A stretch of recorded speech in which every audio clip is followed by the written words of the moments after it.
समस्त गुरुजन, प्रशिक्षु अध्यापक व मेरे समक्ष बैठे हुए मेरे भाइयों तथा बहनों, मैं आज आपके सामने शिक्षा पर अपने विचार प्रस्तुत करने जा रही हूँ। शिक्षा शस्त्रे शास्त्रे च कौशलम। कभी कभार मेरे मन में यह ख्याल आता है कि हम स्कूल क्यों आए। भाई, इतना मजा आता है खेलने में, और खेलने से ज्यादा हम पढ़ाई में ध्यान क्यों दें। आखिर शिक्षित होना इतना जरूरी क्यों है। शिक्षा क्या है? क्या कोई पढ़ा लिखा व्यक्ति ही शिक्षित होता है? शिक्षा का अर्थ केवल किताबी ज्ञान लेना ही नहीं है, बल्कि यह इसमें एक अच्छी जीवन शैली का होना भी आवश्यक है। शिक्षा में जहाँ तन मन धन से संबंधी शिक्षा हमें दी जाती है, वहाँ इसमें हमें धन से अर्जन करना भी सिखाया जाता है, ताकि हम अच्छी तरह से अपनी जिम्मेवारियों का निर्वहन कर सकें व अपने भविष्य के जीवन को सुंदर व सफल बना सकें। मानसिक विकास, जो आज के समय में एक महत्वपूर्ण विषय बन चुका है।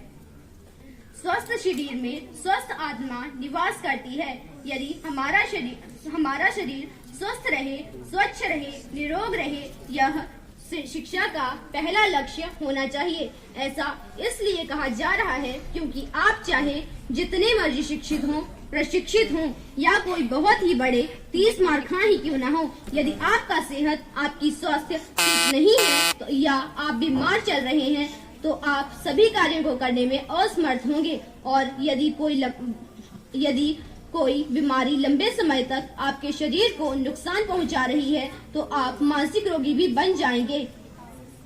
सही समय पर उठना, सही समय पर सोना, सही खाना, नशीली चीजों की ओर सोचना तक भी नहीं है। हमारा आचरण व हमारी वेशभूषा अच्छी होनी चाहिए। इसलिए तन को स्वस्थ व सुखी रखना, इस पर विशेष रूप से स्कूलों में शिक्षण व प्रशिक्षण दोनों होने चाहिए। मेरी माननीय प्रधानाचार्य महोदय जी से भी यही प्रार्थना रहेगी कि किताबी शिक्षा के साथ साथ समय समय पर उपरोक्त विषय से संबंधित प्रशिक्षण भी हमें करवाया जाए, ताकि सच में ही हम तन से भी स्वस्थ हो जाएं तथा हमारी उठने सोने की सभी आदतें ठीक हो जाएं, ताकि सभी के स्वस्थ तनों में स्वस्थ मनों का निवास हो जाए। दूसरा है धन का अर्जन। इस लक्ष्य के लिए आमतौर पर जितने भी स्कूल व संस्थान हैं, वो शिक्षण व प्रशिक्षण इसी विषय से संबंधित करवा रहे हैं। आप जीवन में अमीर बनना चाहते हैं या गरीब रहना चाहते हैं? जहां पहले हम गरीब व्यक्ति की बात करें, सबसे पहले तो उसका खान पान व उसका रहन सहन वैसा नहीं हो पाता जैसा कि हर एक आम व्यक्ति का होना चाहिए, और उसका असुविधाओं से भरा मकान। गरीबी होती है कैसी तू सही से जान, गरीबी होती है कैसी तू सही से जान, गरीबी होती है सूखी रोटी, कपड़े भी होते हैं काम चलाऊ, समाज रिश्तेदारी में नहीं होती कोई पहचान, समाज रिश्तेदारी में भी नहीं होती कोई पहचान। इन सब बातों को तू ऐ विद्यार्थी सही से जान, सही से जान।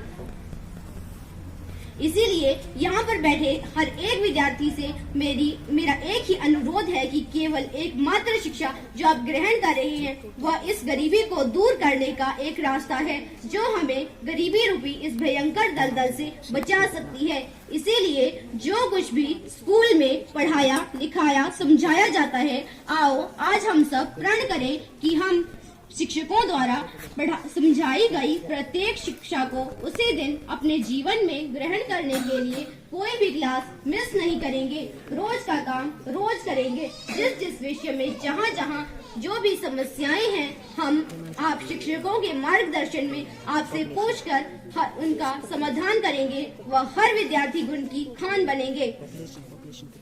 फिर हमारा बौद्धिक विकास संभव ही है, और हाँ, फिर गरीबी रूपी दानव किसी भी विद्यार्थी को छू तक नहीं पाएगा।